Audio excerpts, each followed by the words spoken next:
75 वर्ष झाले या सांगली जिल्ह्याची लोकसभा जी आहे तिचं नेतृत्व जे आहे अगदी वसंतदादा पाटील असल्यापासून तर ह्याचं नेतृत्व वसंतदादा पाटलांच्या घराण्याकडे होतं.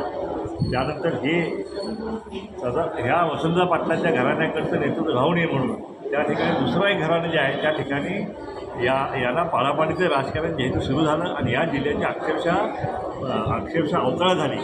या ठिकाणी सगळे उद्योगधंदे त्या ठिकाणी गेले, हळदीचा व्यापार गेला, त्या ठिकाणी शिक्षण संस्था मोडीत निघाल्या, या ठिकाणी शेतकरी जे आहे ते हवालदिल झालेले आहे. दुष्काळी भागाकडे बघायला कोणाला वेळ नाही आहे आणि त्यामुळे या ठिकाणी कुपवाड MIDC जी आहे ती मेन MIDC सांगली जिल्ह्याची ती 80% उद्योगधंदे बंद पडलेले आहेत. एखादा मुलगा ग्रॅज्युएट झाल्यानंतर नोकरी कुणाकडे मागायची आणि कवठेवाडा MIDC बंद आहे, त्या ठिकाणी जतची बंद आहे, त्यानंतर खालापूर आटपाडी बघितलं तर 80% उद्योगधंदे बंद पडले त्या ठिकाणी. त्यामुळे सांगली जिल्ह्याचं जे काही वसंतदादा पाटलांनी जे काही संस्था उभा केल्या होत्या त्या या ठिकाणी बंद पाडण्यात आलेल्या आहेत किंवा बंद पडण्यात आलेल्या आहेत आणि त्यामुळं ह्या व्यवस्थित न चालवल्यामुळं त्या संस्थांची अक्षरशः वाट लागलेली आहे. त्या ठिकाणी सील लागले बँकांचे, बँकसुद्धा बंद झालेली आहे आणि अशा प्रकारे मका प्रकल्प आहे तो बंद झालेला आहे. त्यामुळं हे वसंतदादा पाटलांचं जे वैभव आहे जे शेतकऱ्यांच्या विकासासाठी उभारलेली मंदिरे जी आहे ती मंदिरं आज त्या ठिकाणी कडीकुलप लावून बंद पडलेली आहेत. या ठिकाणी मी निवडून आल्यानंतर ही सगळी वसंतदादांची जी मंदिरं उभा केली आहेत शेतकऱ्यांची ती सगळी मंदिरं जी आहेत ती पुन्हा सुरू करणार आणि सांगलीला गतवैभव जे आहे ते गतवैभव दिल्याशिवाय विश्वास वाचणार नाही.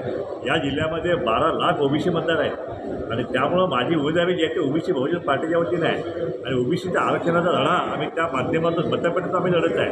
जिल्ह्याच्या विकासाचा आम्ही लढा लढतच आहोत. कारण दुष्काळ भागात बघायला कोणा वेळ नाही. आज जगच्या पूर्व भागामध्ये बघायला प्यायला पाणी नाही आहे. सगळ्या डाळिंबाच्या बागा सुकून गेल्या, द्राक्षाच्या बागा सगळ्या सुकून गेलेल्या आहेत आणि अशावेळी त्या जगच्या भागामध्ये पिण्याची आणि शेतीची पाण्याची इतकी वाईट अवस्था आहे आणि म्हणून ह्या ठिकाणी मी निवडून आल्यानंतर जसं जगच्या पश्चिमेचा विकास केला त्या ठिकाणी पाणी आणलं तसंच पूर्व भागामध्ये पाणी आणून सगळा भाग जो आहे तो दुष्काळी भाग या ठिकाणी हिरवागार केल्याशिवाय राहणार नाही. आटपाडीचा दुष्काळी भाग जो आहे त्या ठिकाणी सुद्धा आज ते शेतकरी पाण्याच्या प्रतीक्षेत आहेत, तिथंसुद्धा आम्ही पाणी देण्याचा प्रयत्न करू. या ठिकाणी जे काही बंद पडलेले उद्योगधंदे आहेत ते सगळे बंद पडलेले. आज कारखाने, साखर कारखाने कवठेबाकाचा बंद आहे, तासगावचा बंद आहे, आटपाडीचा बंद आहे, त्या ठिकाणी जतचा कारखाना तो अनेक वर्ष बंद होता.